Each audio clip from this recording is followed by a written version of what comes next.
The Columbia Network takes pleasure in bringing you Suspense.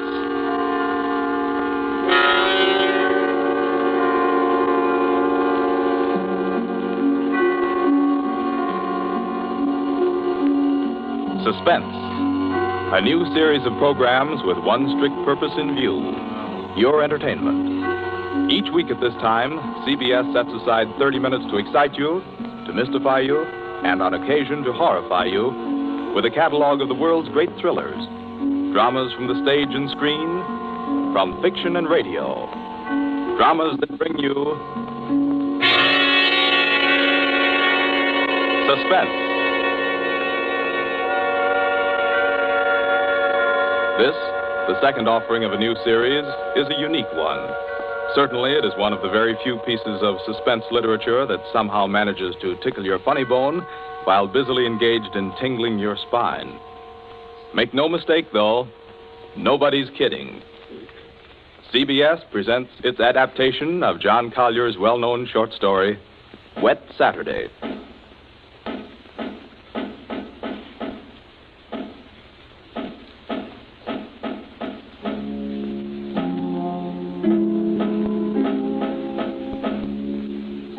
Yes, it's a wet Saturday. Never saw it rain harder. I'm Princey, Frederick Princey, just an ordinary family man. I have a son, a daughter, and a wife. I might be out golfing now if it hadn't been for the rain. I'm Mrs. Princey. I plan to drive over to the nurseries this afternoon for some arbutus. The borders, you know, but... Oh, the whole lot of them make me sick. Yes, I'm George, son and heir. I had a date to go punting. Couldn't find the blasted punt in this weather, so I'm home, too. I'm Millicent. I was going to play croquet. That's how I happened to have a mallet. Yes, that's the Princey family. We find them at home. Mrs. Princey, Millicent, George sprawled on a couch, Mr. Princey biting on a dry pipe. Their living room is dull and overstuffed. Rain beats at the windows. They are any middle-class family at home on a wet day, except for one small item. As you sit with them in the living room, you can see through the door to the sun porch a pair of men's feet, encased in black boots. They look like the feet of a curate. There's a tenseness in the room. The air is charged with excitement, but the feet are very still. Don't keep staring at them. Listen to me, all of you. Don't you see? They'd hang her. That's what they do. They'd hang her. Oh, Fred, it's too awful. Awful? It's catastrophic. A supposedly sweet, gentle, intelligent girl, respected, loved by the whole village, doing a thing like this. Think of the publicity, the disgrace. You think I'm going to resign from the bench, the vestry, sell out and live in some foggy hotel abroad? Oh, no. No, I'll kill myself. I will. Don't be a fool. Any more than you have been, the governor means. Be quiet. Wouldn't be so bad if it were you.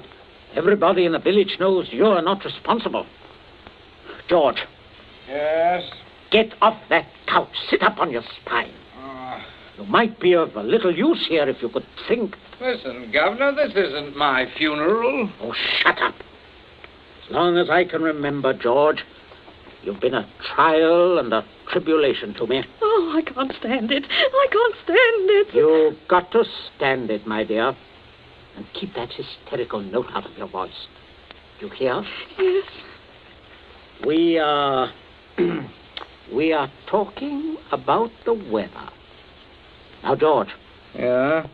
George, if he fell down the old well, say, striking his head several times, what about it, eh? I really don't know, Governor. What about it? Don't be an ass. I'm asking you to think. He'd have had to hit the sides several times in 30 or 40 feet and at all the correct angles. No, I'm afraid not. We'll have to go over it all again, Millicent. Oh, no, Father. No. I couldn't. Millicent, we must go over it all again. Oh, Fred, you're torturing her. Oh, face facts, Mater. With him lying there, there's no use pretending it's a picnic. They might hang you, Millicent. Oh, stop that shaking. Stop it here. You must stop it. Just keep your voice quiet. Millicent, we are talking of the weather. Now, we will proceed. I can't. Not with those boots there. Oh, should have thought of those boots, Millie. I'm not moving them. Oh, sit up, George. Stop shuffling your feet.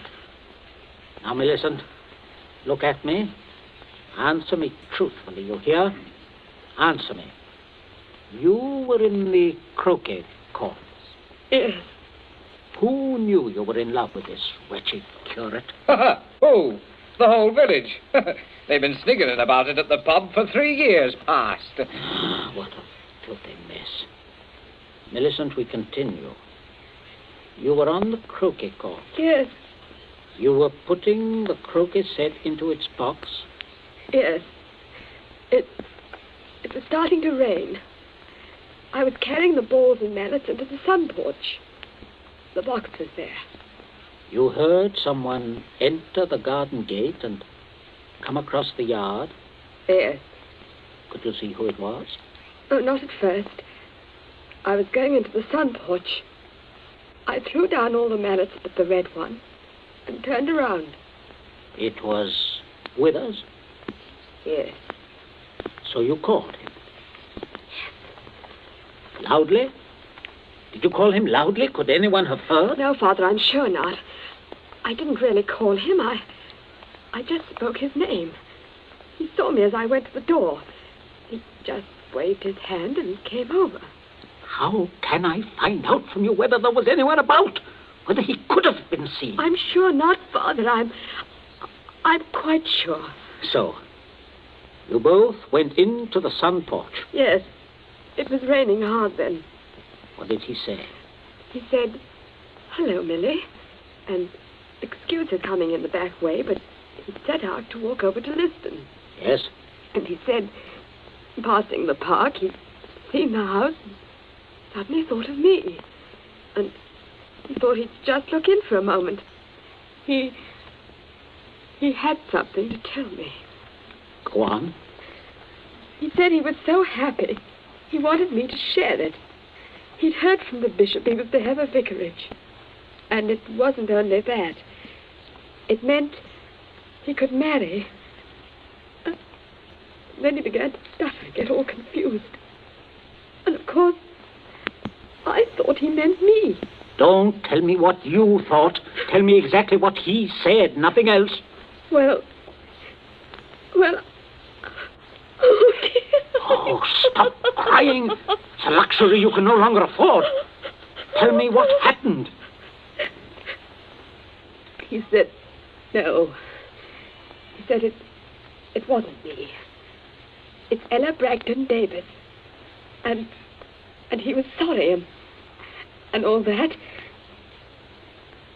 Then he went to go. And then? I went mad. He turned his back. I had the red mallet of the croquet set in my hand. I forgot to drop it in the box when he came. Did you shout or scream? I mean, as you hit him? No, I'm sure I didn't. Did he? Come on, speak up. No, Father. And then? I threw it down. I came straight in here. I went to look for Mother. That's all. My poor baby. No one. Leave the child alone, Fred. Not such a child, Mater. Millie, I had no idea Keep you had... quiet. I'm thinking. You see, George, he probably told people he was going to Liston. Certainly no one knows he came here, for he didn't decide until he crossed the park. He might have been attacked in the woods. We must consider every detail. A curate with his head battered in. Don't, Father, don't. A curate, head clattered in. Now, who would want to kill Withers? Oh, kill Withers? Well, I would with pleasure. How do you do, Mrs. Princey? Captain Smollett. Oh, sit down, pray. Mustn't get up for me, Mrs. Princey. You either, Millicent. My word. Just being neighbourly on a bad day. I wanted to ask you about those dahlia bulbs, Princey. Took a shortcut on account of the rain and walked right in. Knew you wouldn't mind. Oh, he heard you, Father. My dear, we can all have our little jokes. Don't pretend to be shocked. This way, Smollett. This chair, facing the fireplace. Sit down, Mother. Just straightening the curtains to the sun porch, dear. It looks so gloomy out there. Might as well shut the rain out. Just talking about a little theoretical cure at killing, Smollett. You know, young people these days like thrillers. Parsonicide. Justifiable parsonicide. Have you heard about Ella Bragdon, Davis? I shall be most properly laughed at. Why? Why should you be laughed at, Smollett? No, and a shot in that direction myself. She half said yes, too. Hadn't you heard? She told most people. Now it'll look as if I got turned down for a white rat in a dog collar. Oh, too bad. Oh, fortune of war. Yes, fortune of war. Odd how it happens, isn't it? Sit down, Smollett. Millicent, console Captain Smollett with your best light conversation. You too, Mother. George and I have something to look at outside. There's this rain, you know, very bad, very bad. Come, George. Righto, Governor. Maybe we'll need raincoats, what? Oh, I don't think so. Just make yourself at home, Smollett. Make yourself at home. A cigarette, Captain Smollett? Thank you, thank you. Oh, nasty day to be going out. It's something about the old well, just off the sun porch door, you know. This terrible sodden weather seems to have loosened some of the stones. Oh, too bad. Dash too bad. Spoils the tennis and croquet, I mean, a day like this. Doesn't it, Millie? Doesn't it, Millie? Oh, yes, it does. She was practicing out on the croquet court earlier, but, do pull your chair nearer the fire, Captain. It was so damp, we thought it would be cozy to light it. Thank you, I'm quite comfortable. I hope you don't feel too bad about Ella Davis. Can't always win. Can't see, though, what you women see in these bloodless clerics. Oh, I always thought Mr. Withers is a very charming man. Quite agree, but why should anyone want to marry him? You wouldn't want to marry him, would you, Millie? Not now. That is, are you? Oh, no, of course not. Smollett. Yes, Princess. Good Lord, man, you come in on a fellow suddenly. Guess I did. Oh, don't mind this old double-barrel shotgun. Been working on it. Smollett, may I have your attention for a minute? There's something on the sun porch I'd like to show you. Why, yes, of course. Smollett, George and I went out to see if we could shoot some rats which have been driven out of the old well by the high water. Afraid they might get into the house. Now, you must listen to me very carefully. Very carefully, or you will be shot by accident. Princey, what's got into you? You heard me ask as you came in, who would kill Withers? You also heard Millicent make a comment, an unguarded comment. Well, what of it? Very little. Unless you were to hear that Withers had met a violent end this very afternoon. And that, my dear Smollett, is what you are going to hear. What? Withers? Yes. Who killed him? Millicent. Good Lord. Yes, it's a mess. And of course, you would have remembered and guessed. Maybe, yes, I suppose I should. Therefore, you constitute a problem. Why did she kill him? Oh, it's one of those disgusting things. Pitiable, too. She deluded herself that he was in love with her. Good heavens, Millie. Oh, yes, of course, I see. He had told her about the Davis girl. I understand. Now, I have no wish, as you will comprehend, that she should be proved either a lunatic or a murderess. I could hardly go on living here after that. I suppose not. On the other hand, you know about it. Yes, I see that makes me a problem. You're wondering if I could keep my mouth shut. If I promised... I am wondering if I could believe you. But if I promised... If things went smoothly, yes. But not if there was any sort of suspicion, any questioning. You would be afraid of being an accessory. Why, I don't know. I do. What are we going to do? I can't see anything else. You'd never be fool enough to do me in. You can't get rid of two corpses. Oh, I regard it as a better risk than the other. It could be an accident. Or you and Withers could both disappear. There are possibilities in that. Listen, you can't. I can, but there may be a way out. There is. Smollett, you gave it to me yourself. I did what? You said you would kill Withers. You have a motive. Oh, look here, I was joking. Of course you saw that. You are always joking. Listen, Smollett, I can't trust you. You must trust me, else I will kill you now in the next minute. I mean that. You can choose between dying and living. Go on. Now, there's the old well just outside the sun porch door. That's where I'm going to put Withers. No one outside knows he has come up here this afternoon. No one will ever look there for him unless you tell them. You must give me evidence that you have murdered Withers. I murdered him? Why do you want that? So that I shall be dead sure that you will never open your lips on the subject. I see. What evidence? George, hit him in the face. Sure. George, don't! Keep out of this. Oh, Captain, you should be more careful. Look what your teeth did to my knuckles. Again, George. Okay. Oh, I can't stand it. Oh, how can you? Keep quiet. You women keep out of this. I'm sorry, Smollett, but there must be traces of a struggle between you and Withers. Then it will not be altogether safe for you to go to the police. But can't you take my word, man? I will when we are finished. George? Yes? Get the croquet mallet. Right, Governor. Take your handkerchief to it. In there on the sun porch floor. Yeah. Yes, I got it, Governor. There, Captain. There's the weapon. As I told you, Smollett. Now, you'll just grasp the end that mashed Withers' head.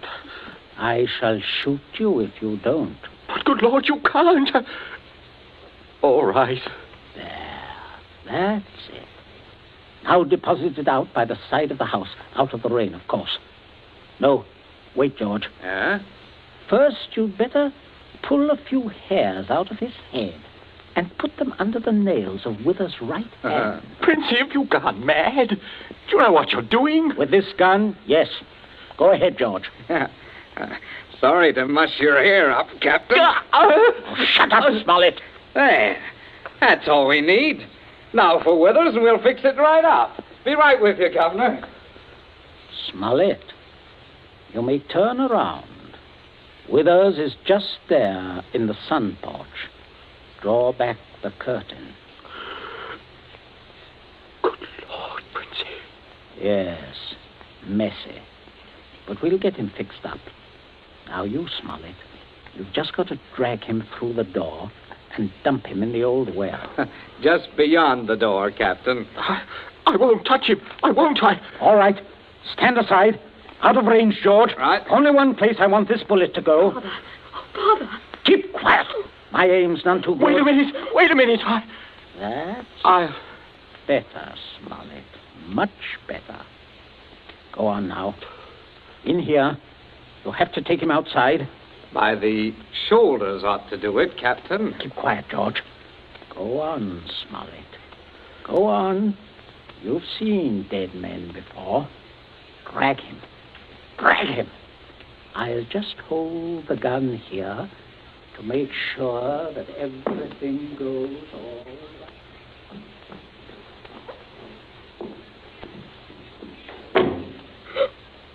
Oh, Mother, come away from the dim window, dear. Don't look. But, Captain Smollett, your father is a very resourceful man, Millicent. I'm sure what he's doing is right. But the captain... can't stand it. You mustn't question your dear father. I say, are you two still at it? There's enough trouble around here without blubbering. I'm not blubbering, George Princey. So, you see, Smart, everything is perfectly safe. They'll never look in our well. You see how safe it is? I guess it is. Oh, good heavens, man, you're dripping wet. Why didn't you slip your raincoat on? Tea ready, my dear? In just a minute, dear. I'll ring for Bridget. Exactly what you need, Smollett. Cup of tea. Best thing in the world to ward off a cold. Sit down, won't you? Oh, don't mind getting the chair wet. Cigarette? Help yourself. I stick to my pipe, you know. Funny how... Princey, everything's hot, ma'am. Oh, Bridget, yes. Put the tray in front of me here, on the table. Yes, ma'am. That's it. I say, Captain, you've gone and cut your lip. I just knocked it. Oh, how dreadful. Here, Bridget, Yes, give the captain this cup. No, thank you. I rather think I'll be running along now, if you don't mind. Why, Captain Smollett, without any tea? If you don't mind, Mrs. Princey, if I could just have my raincoat. Oh, I'll get it for you, Captain. Oh, this is very distressing, Smollett, very. Oh, I'll be all right presently, I'm sure. Here we are now. Let me help you. Oh, thank you, young man. There. Better go out the front way, Smollett. The walk is dry. Oh, let me hold the door for you, Captain. Don't worry, old fellow. Don't worry at all. No. Good afternoon. Nothing serious, I imagine. Little rest and he'll be as right as rain. By the way, Millicent, you're not looking any too well. No, not well at all. I'm sure it was that croquet court. Being outdoors in weather like this is simply foolhardy. The mater's right, Millie. You saw what happened to Captain Smollett. Oh, come along, dear. I shall give you a hot foot bath and put you to bed. And a couple of days in bed, and you'll be fine again. Get plenty of rest, Millicent, and don't worry about a thing. That's the best cure. Well, I guess I'll have a little rest too, Governor. It's a fine afternoon for a nap. Indeed it is, son. Well, enjoy yourself. I'll see you later. I'll see you all later.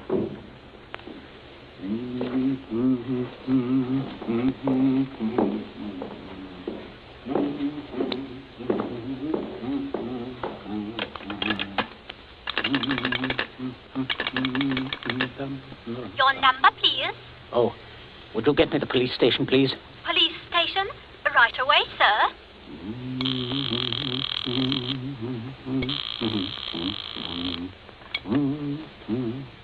Police headquarters, Sergeant Yancey speaking. Oh, hello, Sergeant. This is Princey of Abbott's Road. I believe you know me. Oh, indeed I do, Mr. Princey. Sergeant, a horrible thing has just happened. Quite extraordinary. Murder, in fact. Murder? I'm afraid it looks rather bad for a close friend of ours, unfortunately. We saw him do it. I think you'd better send someone over right away. Well, our man should be there right about now, Mr. Princey. I beg your pardon? I say, our man should be there now. Constable Martin has his post right below your house there. Just rang in. Seems Captain Smollett was with him. Captain Smollett? He reported some rather queer goings-on at your place, but I certainly didn't understand it was murder. Just don't touch anything, Mr. Princey. And don't worry. Don't worry at all. No. I won't, Sergeant. Thank you. Governor, where are you? There's a man I'm right outside. here. Stop shouting. We have some visitors, Governor. Oh, yes. Yes, I can see that. Well, Constable, good afternoon. Good afternoon, Mr. Princey. And Smollett, I say what a remarkable fellow you are, coming back like this. Here to reenact the crime? Only the one against me, Princey. The one against the curate I'll leave to you people. Extraordinary sense of humor. Mr. Princey, I just had a look at what's in your well. Not a pretty sight, that. Not pretty at all. Yes, Captain Smollett was thorough, if nothing else. You saw him when he did it, sir, out in the back? Oh, quite. We were just returning from a walk. Smollett evidently had been laying for the curate, hiding out in those bushes by the road, I imagine. He was never inside this house? Never. And you say, Captain? I say that while I was inside this house, a guest of the family, I was coerced into dragging the curate's body outside and dumping it in the well. Well, there we are. Not entirely, Constable. I'll just remove my raincoat. There. And demonstrate how damp I got my clothes when I went outside without it. No. That's interesting, isn't it? Quite. He undoubtedly removed his coat at some point between here and your post. I might as well tell you that his weapon, a red croquet mallet, is out by the side of the house. I shouldn't be at all surprised, but that you'd find his fingerprints all over it. All over the end of the mallet, Constable. The end that mashed Withers' head. And not the end I'd have had to grasp in order to do the mashing. Governor. That's a decent try, Smollett, but it won't work. There must be other evidences, Constable. You'll undoubtedly find them when you examine the body. Oh, he means my hair under Withers' nails. Well, sir, if you look carefully, I believe you'll find a few of my precious hairs under his son's nails, too. Here, what are you trying Shut up. Constable, this is an utter waste of time. So far as the violent struggle between Smollett and Withers is concerned, Smollett's face speaks for itself. Quite eloquently, I believe. Oh, but no more eloquently than your son's knuckles. As you see, Constable, a fresh abrasion. He did that on my teeth. Or did he? What? I say, or did he? He might have done that on Withers' teeth. Oh, I see. I see what you mean. But I didn't. Governor, he said I... Oh, keep still, you nitwit. Let me think. As a matter of fact, George, the more I think of it, the more I'm convinced it was your voice I heard. Quite a vigorous quarrel. Something about the curate jilting your sister. Oh, don't be ridiculous, Smollett. Very well, Princey. If your son didn't do it, who did? That's what I'd like to know. How about it, Mr. Princey? Well, that is a sticker, all right. George, my boy, it looks like you're elected. Elected? What do you mean? I didn't do it. Why, I had nothing to do. Keep your mouth shut, will you? I won't. I'm not going to take the blame for her. Millie did it. She did it with that mallet. I saw her. You could prove that? Prove it? Yes. Her fingerprints on the mallet. The handle. Why, George, don't you remember when you made me touch the mallet? When you picked it up with your handkerchief? No, George, I'm sure you wiped that handle clean. Oh, well, I could hardly expect you to remember that if you can't even remember killing the curate. Governor, I told you to keep still. But, Governor, you're not going to turn me over. As long as I can remember, George, you've been a trial and a tribulation to me. Governor, You shouldn't have done it, son. You really shouldn't. No, George, that was definitely wrong. I say, Princey, I think I'll have that cup of tea after all. Nothing like it in weather like this. Wet Saturday, from the short story by John Collier. You have just heard the second in Columbia's new series, a series designed to bring you the best in thrill entertainment. Outstanding dramas from the field of fiction and radio, stage and screen. Dramas of pure suspense.